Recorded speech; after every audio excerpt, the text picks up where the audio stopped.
नमस्कार दोस्तों, स्वागत है आप सभी का स्टडी विज्ञान प्रकाश में। तारीख है आज की 17 मार्च 2021। आइए शुरू करते हैं आज के दैनिक रोजगार समाचार। सबसे पहले आपको ये बता दें कि बीएड में प्रवेश परीक्षा के लिए जो आवेदन की तिथि थी उसे 24 मार्च तक बढ़ा दिया गया है। बिना किसी विलम्ब शुल्क लेट पेमेंट के आप 24 मार्च तक आवेदन कर सकते हैं। और डीएलएड 2019 बैच की तीसरे सेमेस्टर की जो परीक्षा होगी वो मई के अंत में संभावित है। सचिव ने मई के अंत तक परीक्षा कराने का आश्वासन दिया है। और इग्नू से एकल विषय वाले इंटरव्यू से किए गए बाहर, तो बात यहाँ पर हो रही है टीजीटी 2016 से संबंधित। टीजीटी 2016 में सामाजिक विज्ञान विषय के लिए इंटरव्यू चल रहा है और ये इंटरव्यू 13 अप्रैल तक चलेगा। पहले दिन इग्नू से एकल विषय से डिग्री लेने वाले कुछ अभ्यर्थियों को बाहर किया गया है। यहाँ पर मैं आपको सबसे पहले ये बता दूं कि अगर आप सामाजिक विज्ञान में टीजीटी यूपी टीजीटी में आवेदन करना चाहते हैं तो 4 विषयों में से 2 विषय का होना कंपलसरी होता है। आपने स्नातक में इतिहास, भूगोल, राजनीति विज्ञान और अर्थशास्त्र, इन चारों में से कम 2 विषय का मैच होना कंपलसरी माना गया है। और ये भी याद रखना कि अंतिम वर्ष के हिसाब से नहीं, अगर आपने प्रथम वर्ष और द्वितीय वर्ष में इन विषयों में से 2 विषयों को पढ़ा है तो आप आवेदन कर सकते हैं सामाजिक विज्ञान के लिए। लेकिन कुछ अभ्यर्थी ऐसे भी होते हैं, कुछ प्रतियोगी ऐसे भी होते हैं जिनसे चूक हो जाती है, तो वो आगे चलकर एक एसोसिएट कोर्स होता है इग्नू का, उसके माध्यम से सिंगल सब्जेक्ट से वो अपना ये कोर्स कंप्लीट करते हैं और इसके बाद उनका जो ये कॉम्बिनेशन है बन जाता है एसएसटी यानी कि सामाजिक विज्ञान के लिए। लेकिन यहाँ पर देखो जो मामला है वो ये नहीं है कि इग्नू से अगर आप एकल विषय से डिग्री लेते हैं तो ये मान्य नहीं होता है। नहीं, ये बिल्कुल मान्य होता है। लेकिन यहाँ पर तकनीकी दिक्कत ये आ रही थी कि अभ्यर्थियों की जो दस्तावेज थे वो वेबसाइट से सत्यापित नहीं हो रहे थे। मतलब इग्नू का जो सर्टिफिकेट है वो मान्य तो है, लेकिन जो सत्यापन है वो नहीं हो सका था और जिनका सत्यापन नहीं हो सका उनको बाहर कर दिया गया।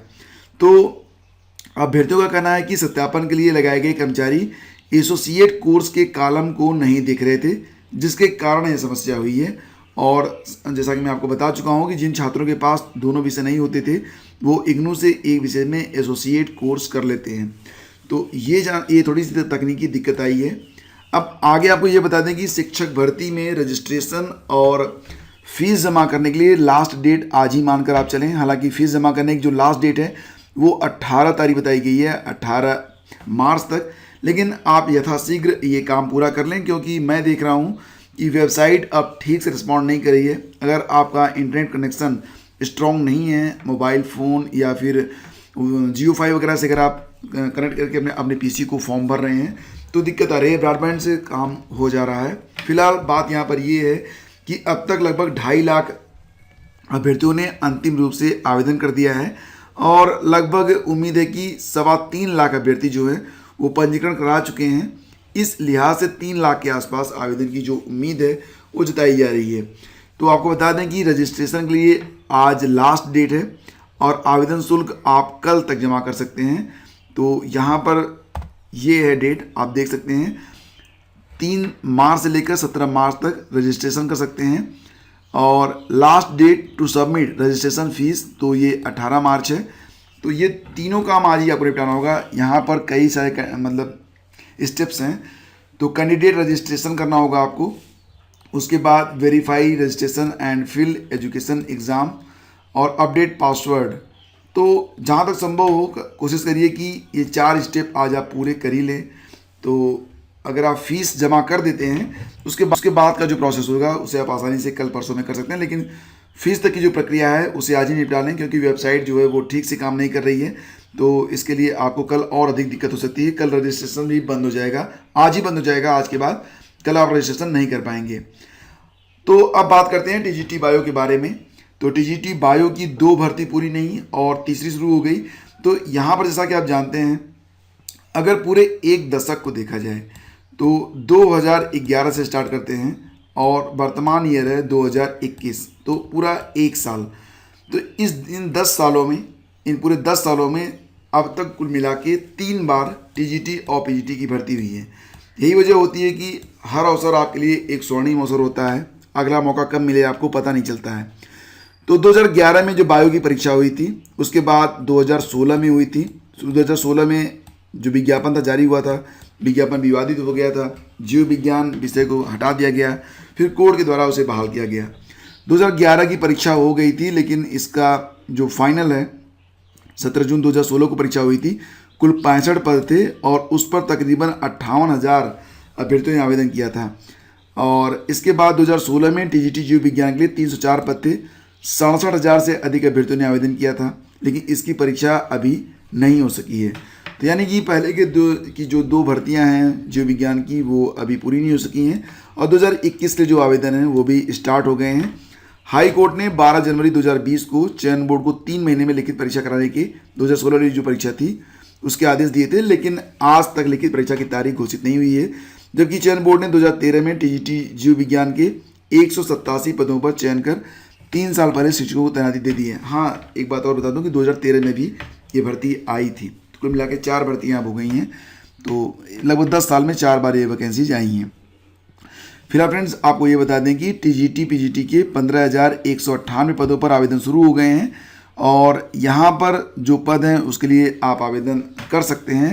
वर्तमान में अभ्यर्थी 11 अप्रैल तक पंजीकरण करा सकते हैं। फीस जमा करने और अंतिम रूप से फॉर्म जमा करने की लास्ट डेट 13 और 15 अप्रैल है। ठीक है, तो ये कुछ जानकारी है आपके लिए। और यहाँ पर मैं आपको बता दूँ कि उत्तर प्रदेश लोक सेवा आयोग की भर्तियों में भ्रष्टाचार की जांच को लेकर सीबीआई हरकत में आई है। केंद्रीय सतर्कता आयोग की ओर से रिपोर्ट मांगे जाने के बाद सीबीआई ने शासन से जनवरी अंत में अभियोजन दर्ज करने की अनुमति मांगी थी। न्याय विभाग से अनुमति मिल भी गई, लेकिन मुख्यमंत्री दफ्तर से अभी हरी झंडी नहीं मिली है। तो प्रतियोगी छात्र संघर्ष समिति के अध्यक्ष अवनीश पांडे ने प्रधानमंत्री कार्यालय को 21 दिसंबर को सीबीआई जांच में तेजी लाने की मांग करते हुए पत्र भेजा था। तो फिलहाल देखते हैं इस पर आगे क्या होता है। और एक छोटी छोटी सूचनाएं होती हैं जो आप तक पहुंचनी चाहिए, जैसे कि अगर आपको नौकरी की तलाश है तो मैं आपको यही राय दूंगा, देखो जो भी होगा वो तो होगा, लेकिन सेवा योजन पोर्टल पर अपना रजिस्ट्रेशन कर दो। हो सकता है कि कोई जॉब आपके हाथ लगी जाए। तो यहाँ से ही अब जो वेंडर हैं वो अभ्यर्थियों का चयन करेंगे। तो सेवा योजन पोर्टल पर अगर आपका रजिस्ट्रेशन नहीं है तो करवा लेना, अगर जॉब की तलाश में हो तो। ठीक है। मुख्यमंत्री योगी आदित्यनाथ ने मिशन रोजगार अभियान चलाने के निर्देश सभी विभागों को दिए हैं और उनकी प्राथमिकता वाला बड़ा अभियान है ये।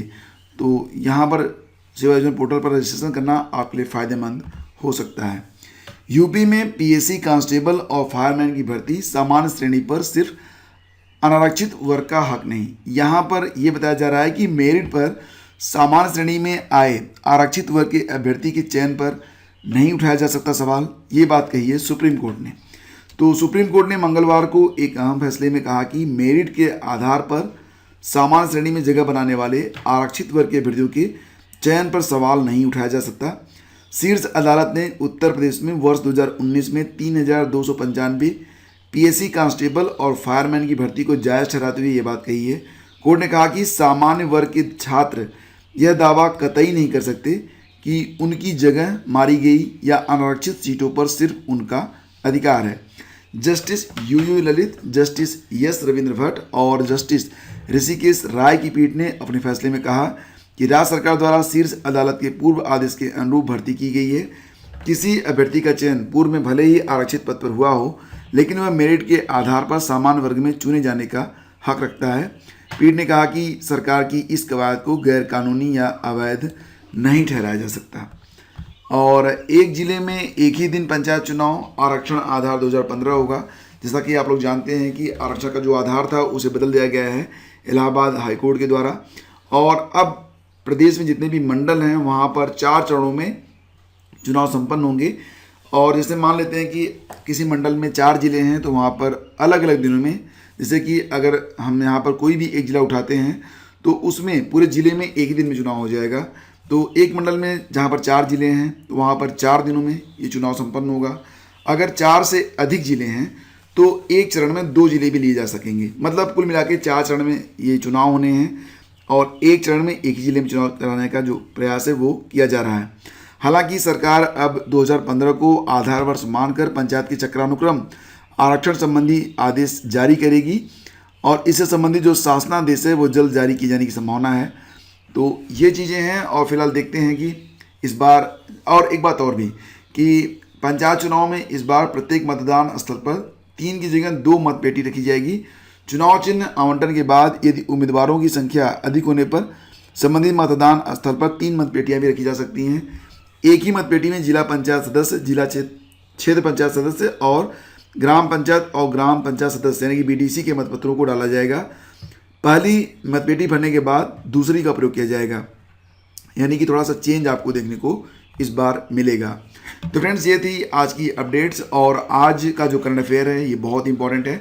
इसमें आप रिवीजन करेंगे 1 से लेकर 15 मार्क्स के सभी प्रश्नों का एक सुपरफास्ट रिवीजन। तो ये वीडियो करंट अफेयर के लिए बहुत ही शानदार है और इससे बहुत सारे प्रश्न आपको मिल सकते हैं अपकमिंग शिक्षक भर्ती परीक्षा में। जैसे कि जो जूनियर शिक्षक भर्ती परीक्षा है उसमें भी आपको इसमें से प्रश्न देखने को मिल सकते हैं। तो मैं आपको सजेस्ट करूंगा कि ये वीडियो आप जरूर देख लेना, बहुत ही इंपॉर्टेंट वीडियो है। लिंक आपको मिल जाएगा वीडियो के डिस्क्रिप्शन या फिर आई बटन पर भी आप क्लिक करके वीडियो को वॉच कर सकते हैं। Thank you so much, have a great day, जय हिंद। और हाँ, आज करंट अफेयर का 2 वीडियो आपको मिलेगा। एक तो आज का जो वीडियो जो सुबह बेस्ट 125 क्वेश्चन की वजह से अभी थोड़ा सा लेट में पब्लिश होगा, और 14 तारीख का यानी कि 14 मार्च का जो वीडियो है वो पब्लिश नहीं होता, वो वीडियो भी आज ही पब्लिश होगा। तो दोनों वीडियो देखते रहिए और लगातार परिश्रम करिए। 2021 में एक सीट आपको अपनी पक्की करनी है। हैव ए ग्रेट डे, जय हिंद।